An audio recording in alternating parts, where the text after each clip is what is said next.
ఆ తర్వాత 8వ చాప్టర్‌లోనే అర్జునుడు మళ్ళీ కృష్ణ భగవాన్ని ఇంకొక ప్రశ్న వేస్తాడు. ఏంటి, అంత్యకాలంలో గనక నన్ను గుర్తుపెట్టుకుంటే నువ్వు నా స్థితికే వస్తావు గదా! అనేటువంటి విషయం చెప్పావు గదా! అది ఎలా సాధ్యము అని అడుగుతాడనమాట.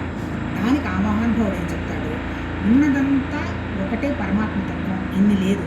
కాకపోతే ఏంటి, ఇక్కడ మళ్ళీ 3 విధానాలు ఉన్నాయంటాడు. ఏంటి, సగుణ సాకారం, తర్వాత నిర్గుణ సాకారం, ఆ తర్వాత నిర్గుణ నిరాకారం అనే పదాలు వాడతాడు.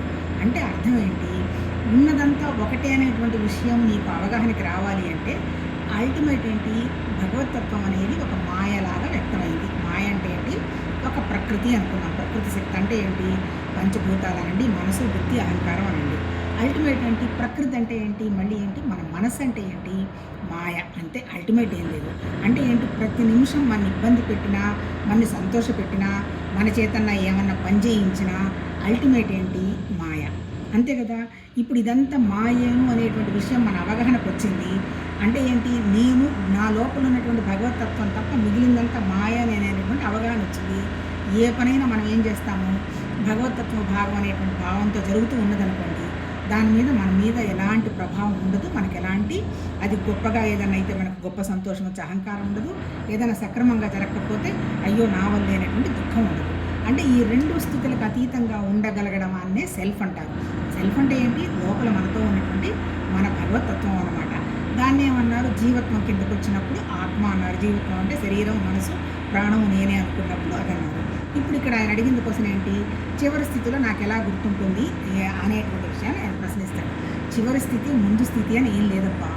భగవతత్వం అనేది ఏదో ఒక అరగంట ధ్యానం చేయడమో, ఒక అరగంట పూజ చేయడమో, ఒక అరగంట పుస్తకం చదువుకునేదో కాదు.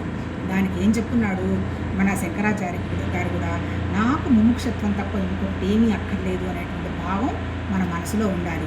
ఎప్పుడైతే ఆ భావం వచ్చిందో అప్పుడు ఏం చేస్తాం, మన మనసు మీద మనం పనిచేసుకోవటం మొదలు పెడతాం. మనసు మీద పనిచేసుకోవటం అంటే ఏంటి, అనవసరపు ఆలోచనలు ఏంటి, అవసరమైన ఆలోచనలు ఏంటి, ఆత్మతత్వం ఏంటి, అనాత్మతత్వం ఏంటి అనేటువంటి ఒక అవగాహన మనకు వచ్చినప్పుడు మన ఇంద్రియాల మీద మనం కొంచెం కంట్రోల్ పెట్టుకోవడం మొదలు పెడతాం. ఎప్పుడైతే అలా పెట్టుకుంటామో మనం చేసే ప్రతి పని కూడా భగవతత్వ పని అనేటువంటి భావంతో చేస్తూ ఉన్నప్పుడు మన మనసు మీద మనకు ఎటువంటి సంస్కారాలు కానీ వాసనలు కానీ ఏర్పడవు. ఈ 2 ఎందుకు చేస్తాము, భగవతత్వం నాతోనే ఉన్నది అనేటువంటి ఒక భక్తి భావంతో చేస్తామన్నమాట.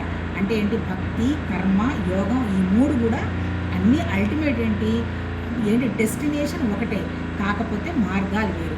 అల్టిమేట్ ఏంటి, జ్ఞానం. ఏంటి జ్ఞానం, ఉన్నదంతా ఒకటేను, ఇన్ని లేవు, నా లోపల బయట ఉన్నదంతా ఒకటేను, అది నేనేను, ఇంకొకటి లేదు, జరుగుతున్న ప్రతిదీ భగవత్